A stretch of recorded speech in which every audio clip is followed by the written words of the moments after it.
स्वागत है आपका नब्सा हॉरर स्टोरी चैनल पर। आज मैं आपको ये लेकर आया हूँ एक ऐसी कहानी जो सच में लगी कि ये कहानी है डर की, रहस्य की और थोड़ी सी बहानों की। तो तैयार हो जाइए क्योंकि रात लंबी होने वाली है। चलिए शुरू करते हैं। ये कहानी हमारे एक सब्सक्राइब ने दे ली थी। उस सब्सक्राइबर जिनका नाम रोहन है, अब उन्हीं की ज़बान में मैं कहानी को प्रस्तुत कर रहा। उन्होंने इस तरह भेजा था कि मेरा नाम है रोहन, मैं दिल्ली में रहता हूँ।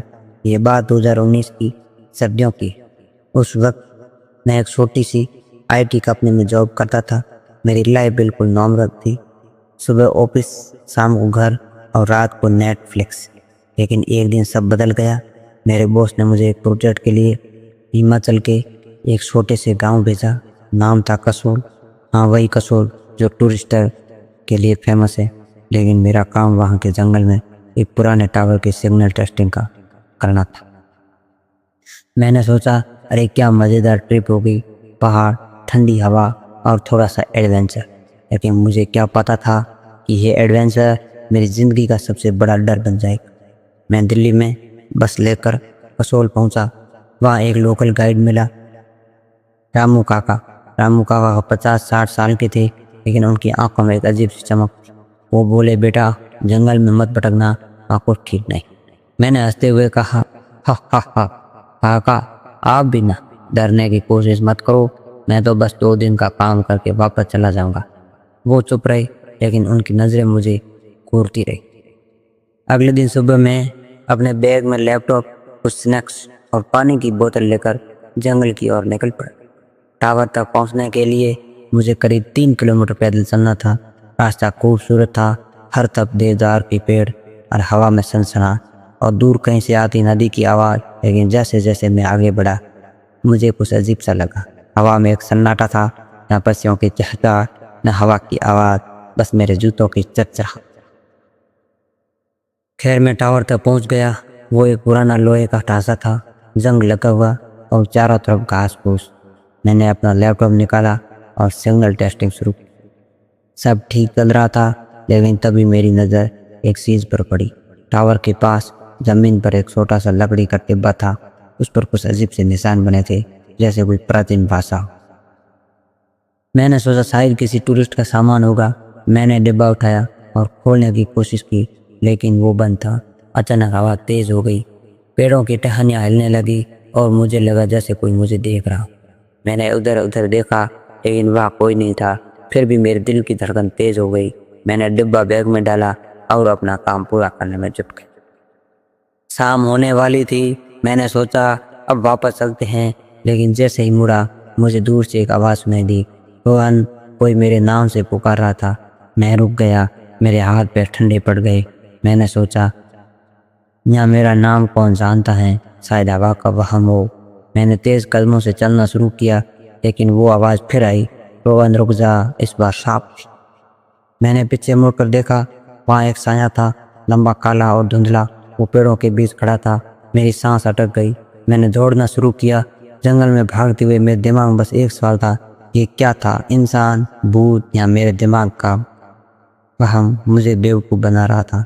लेकिन वो आवाज़ बार बार मेरे कानों में गूंज रही। किसी तरह मैं गांव वापस पहुंचा। मेरे कपड़े पसीने से भीगे थे और मेरा चेहरा सफ़ेद पड़ गया। रामू काका मुझे देखते ही समझ गई। वो बोले, बेटा मैंने कहा था ना, जंगल में कुछ ठीक नहीं, तूने क्या देखा? मैंने कांपते हुए डिब्बे की बात बताई। काका का चेहरा पीला पड़ गया। वो बोले,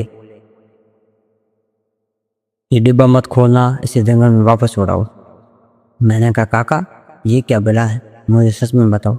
वो चुप रही, फिर धीरे से बोले, ये उस औरत का है। 100 साल पहले यहाँ एक औरत रहती थी, कामिनी। लोग कहते थे वो डायन थी।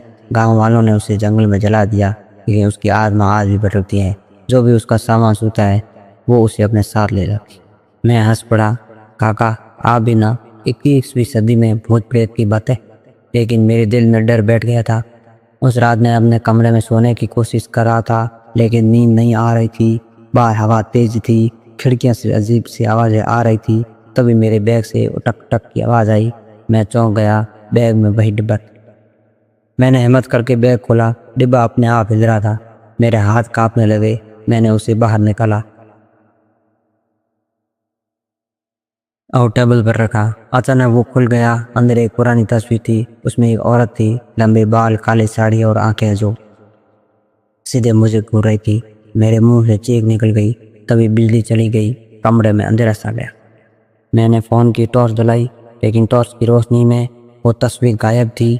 میرے کانوں میں ہلکی سی ہنسی گونج رہی تھی۔ روغن، تو میرا ہے؟ میں نے فون اٹھایا اور رامو کاکا کو کال کیا۔ ابھی نیٹ ورک نہیں تھا۔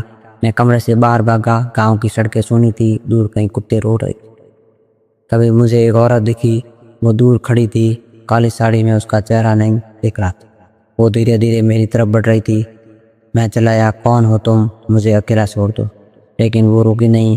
میرے پاس آتے ہی اس نے اپنا چہرہ اوپر کیا۔ اس کی آنکھیں خالی تھی، صرف کھالے گڈھے میں بے ہوش ہو گیا۔ جب ہوش آیا، میں جنگل میں تھا، میرے ہاتھ پیر بندھے تھے۔ سامنے والی وہی عورت کھڑی تھی۔ وہ بولی، تو نے میرا ڈبہ چھوا، اب تو میرا ساتھ دے گا۔ اس کی آواز برف سے ٹھنڈی تھی۔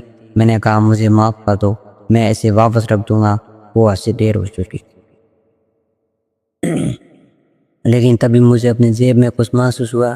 میرا لائٹر تھا۔ میں نے ہمت جٹائی اور اپنے ہاتھوں کی رسی کو جلانے کی کوشش کی۔ وہ چلائی نہیں، لیکن میں نے رسی جلا دی اور بھاگا۔ پیچھے اس کی چیخیں گونج رہی تھی۔ میں جنگل سے باہر نکلا اور سیدھا گاؤں پہنچا۔ صبح میں نے وہ ڈبہ جنگل میں پھینک دیا اور دلی کے لیے بس پکڑ لی۔ آج تک مجھے نہیں پتا کہ وہ سچ میں تھا یا میرا وہم، لیکن ایک بات پکی ہے، میں دوبارہ قصور کبھی نہیں دوں گا۔ تو دوستو، یہ تھی میری کہانی۔ آپ کیسی لگی؟ کیا آپ بھی مانتے ہیں جنگل میں کچھ ایسا ہے جو ہماری سمجھ سے پرے؟ کمنٹ میں بتانا۔ اور اگر آپ کو ڈر لگا ہو تو رات کو لائٹ آن کر کے سونا۔ کون جانتا ہے، شاید کامینی آپ کی کھڑکی کو دستک دی۔ مذاق کر رہا ہوں، یا شاید نہیں۔ اگلی کہانی تک کے لیے الوداع۔